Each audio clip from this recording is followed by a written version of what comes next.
menyelesaikan di tahun 2024 dan kita memasuki di awal 2025. Ini kita akan memasuki Chinese New Year.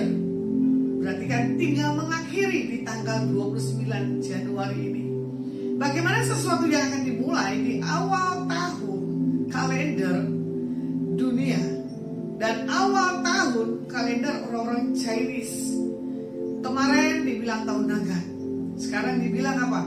Tahunnya ular. Katanya tahunnya ular, tahun yang berkat yang luar biasa. Saya cuma tertawa mendengar kesaksian dari setiap tamu-tamu yang saya jumpai. Kenapa sih mengawali awal tahun 2025 kita berdasarkan horoskop, ya kan? Atau berdasarkan primbon, atau berdasarkan apa-apa yang orang katakan. Coba deh kembali. Pada mulanya adalah firman. Yohanes katakan, orang yang berpegang kepada firman, dia tidak akan tergantung apapun keadaan dan situasinya. Makanya sesuatu yang dimulai, mulai dulu dengan hidup kita. Mulai dulu dengan pikiran yang benar. Makanya saya ulang kembali firman, semua yang baik, semua yang manis didengar, pikirkanlah itu semuanya. Kalau di awal tahun 2025 kita mengatakan sesuatu yang baru sudah dimulai, aku akan melihat masa ke depan ini masa penuh dengan susu dan madu. Peperangan yang pertama di mana? Di pikiran. Peperangan kedua adalah di hati. Pikiran dan hati itu harus seirama, ya. Kalau kita lihat di Yesaya 43 pada hari ini ayat 18 dan 19, firman Tuhan dikatakan begini. Janganlah mengingat-ingat hal-hal yang dahulu, janganlah memperhatikan hal-hal yang dari zaman purbakala. Lihat, akunya berarti Tuhan di sini ya, hendak membuat sesuatu yang baru, yang sekarang sudah tumbuh, belumkah kamu mengetahuinya? Ya, Tuhan hendak membuat jalan di padang gurun dan sungai-sungai di belantara. Nah, makanya di sini, apapun zona nyaman yang kita rasakan di awal tahun, hati-hati. Jangan sampai kita melupakan Tuhan. Tanpa kasih Tuhan, tanpa penyertaan Tuhan, pagi, siang, dan malam, semuanya gak ada artinya. Tapi kalau perjalanan kita ke depan, di ayat 18, ya, jangan lagi melihat yang ke belakang. Kita mulai ke belakang, kita akan bersedih. Tapi kalau kita melihat ke depan, masa depan penuh dengan pengharapan. Ini momen-momen saya lihat bencana, ya, pesawat jatuh. Saya lihat lagi kebakaran, baik di Hollywood maupun di Jakarta, yaitu Glodok, tempatnya diskotik. Tapi kalau mau dilihat, ya kalau sudah kejadian alam, kita tidak bisa jawab. Ada juga kejadian karena dibuat. Ada juga kejadian karena Tuhan sedang berbicara di atas tempat itu.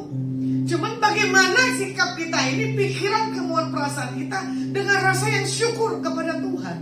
Nah, setelah kejadian, kalau kita lihat berita ya di Amerika, berita di Indonesia, kita mau mengingat atau kita melihat janji Tuhan, itu kembali pilihan setiap kita.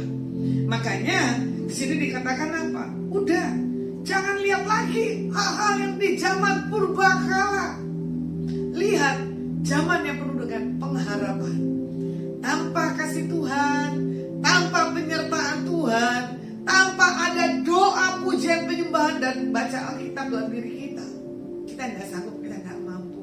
Contoh ya, di kota Jawa Tengah kebetulan saya posisi ada, tanggul di Purwodadi jebol.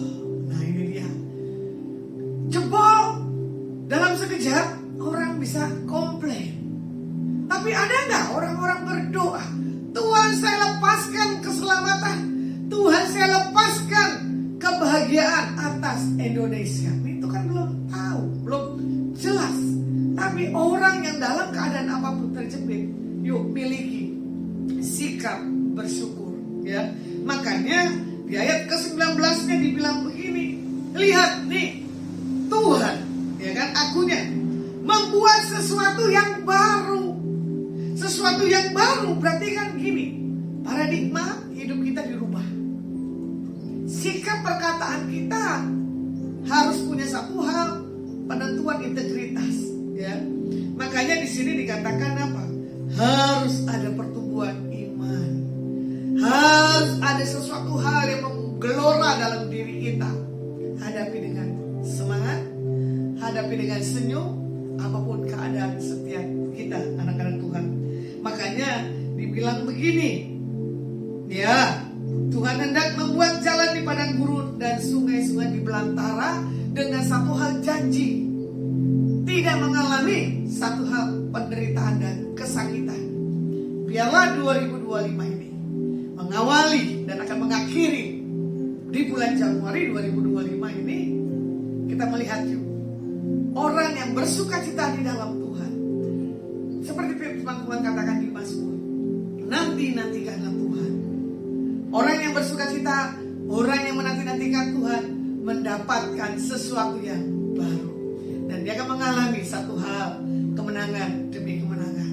Makanya kemenangan pikiran, kemauan, perasaan harus seirama dengan apa yang Tuhan mau. Firman saya cukupkan pada hari ini. See you, bless you.